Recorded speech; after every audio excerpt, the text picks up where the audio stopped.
Fight Night, Erceg versus Moreno in Mexico. This should be a good main event. Is there any other fights you want to talk about first, actually, before we... Yeah, I just want to shout out the Raul Rosas Jr. versus Vince Morales. You know, this being a Mexico card, there's a lot of Mexican fighters on it. I'm pretty sure Raul is from America, but he's of Mexican descent, so they have him as a Mexican flag with a Mexican flag on there. But Morales is a fairly well-rounded fighter, but the UFC is obviously trying to build a star in Rojas, so they're bringing him along slowly, as they should. You know, they learned from the likes of Sage Northcutt and Mickey Gall and all that, but there are no easy fights in the UFC. Plus, Mexico City's altitude going to be tough. Oh, yeah. He goes all out in that first round. He mauls guys, but it's tough for him afterwards. So he's gassed out before. Mexico City's going to be really tough. But that being said, I think he's probably learned from that before. He's aware Mexico City is at altitude. So I'll pick him decision win. Let's talk about the one we don't think is probably going to be the co-main event, but it is listed. Drew Dober versus Manuel Torres El Loco. Oh, you pitched that. Okay, so that's fine. I'll go about it right now. Dober 27, 14-1, 14 knockouts, 6 submissions, 7 decisions, 13-10 in the UFC. Fight night 4 times, performance of night 4 times. Dober is the epitome of a dog. Like, he's just a guy that always brings it. He's on a 2-fight losing streak right now, but you know, he's just always in those competitive fights. That being said, Manuel Torres El Loco 15-3, 7 knockouts, 7 submissions, only 1 decision. He's 3-1 in the UFC. He is coming off his first loss. He's from the Contender Series. I feel like this is a fight where they're trying to give Torres somebody to showcase. Like, you know, they're hoping Dober and him can tear it up. They're going to have a banger, but ultimately I think they want Torres to win because, let's be honest, Dober is probably on the later part of his career at this point. Even though I don't think he's that old necessarily, but he just has a lot of fights, yeah. So, but I'll go Torres here. Always so tough to think that you're going to finish Dober necessarily, although sometimes he puts himself in situations to be finished. So I'm going to go Torres decision. Yeah, Torres' only loss in the UFC is to Bahamondes, who we know is fantastic. He just beat Jalen Turner a couple weeks ago. And like you mentioned, all of Torres' fights in the UFC are finishes, including a submission over Chris Duncan, who just fought last week too and won. So impressive. We know Dober's tough, but I'm with you. This feels like a showcase for Manuel. So I'm going to pick Torres by TKO in round 3. And let's talk about this other potential co-main event here. Probable co-main, I would say.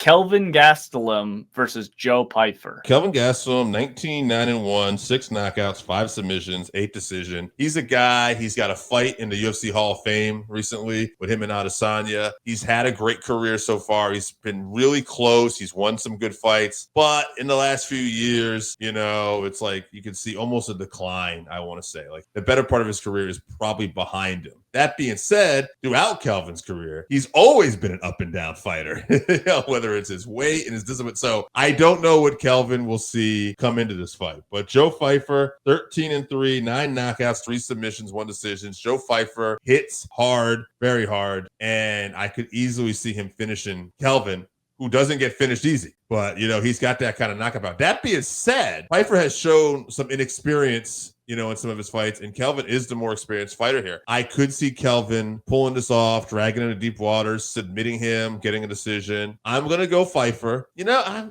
the more I think about it now, I'm going to go Kelvin by decision because as this fight goes on, I think Pyfer's going to struggle, but we'll see. Yeah, Kelvin has a world-class chin, and Pyfer broke Francis's record on that punch power machine. Very interesting matchup. But I think if Joe wants to win, he needs to get Kelvin out of there quickly. Again, the altitude going to be a factor. So Joe has, you know, gassed out in fights before as well. He's very heavily muscled. Kelvin has amazing cardio, which we know. And like you said, experience. So I'm sure his team around him and himself, they know what they need to do to get ready for Mexico City. So Kelvin could probably fight 10 rounds, you know. So Joe needs to be prepared for that, or he needs to knock him out very quickly. So if anyone is going to crack Kelvin's granite chin, it'll be Joe Pyfer. But It's tough to call. I'm a big fan of Kelvin, but I'm with you. I do feel like he's been on a decline. Yes. Pyfer is at his peak, what it feels like, confidence-wise, at least for sure. So I'm going to pick Joe by round 2 TKO, even though that hurts me. And I like Joe, but I'm rooting for Kelvin. See, my brain kind of tells me the same thing, and it's not even just my heart, but like I just stylistically, I don't know if the Kelvin we've seen in the past comes in like at his best. I feel like he's a tough matchup for Joe because that chin is so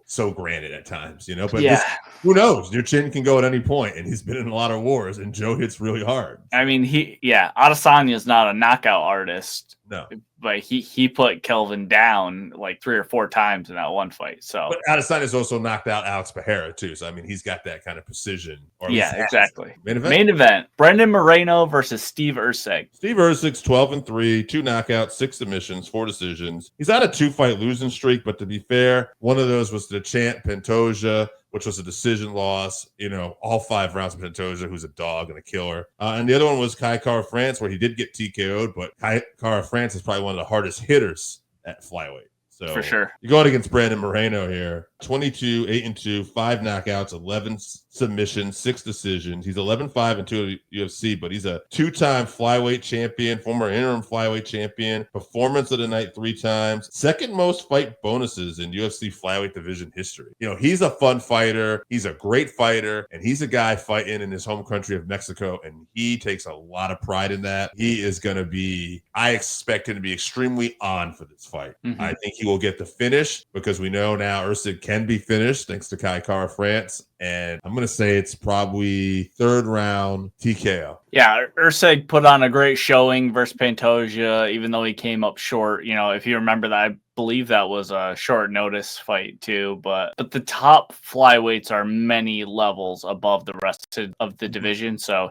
he kind of got pushed up there with those top guys quickly. That's because it's a very top-heavy division, you know. So far, when he's fighting the top guys, he's coming up short. So Moreno showed he belongs up there at the top time and time again. Arguably one of the greatest flyweights in the UFC of all time. So I think he's going to dominate Erceg. I'm with you later in the fight getting a finish. I'll say round 4 submission. I think he knocks him down and jumps on his neck and submits him. I think his feud with Davis and Figueiredo too is one of the great rivalries in combat sports. Sometimes because of the smaller weight class doesn't get the credit it deserves. I mean, four great fights, you know, and literally it was 1-1-1 going into that, you know, 4th fight. Where honestly, I think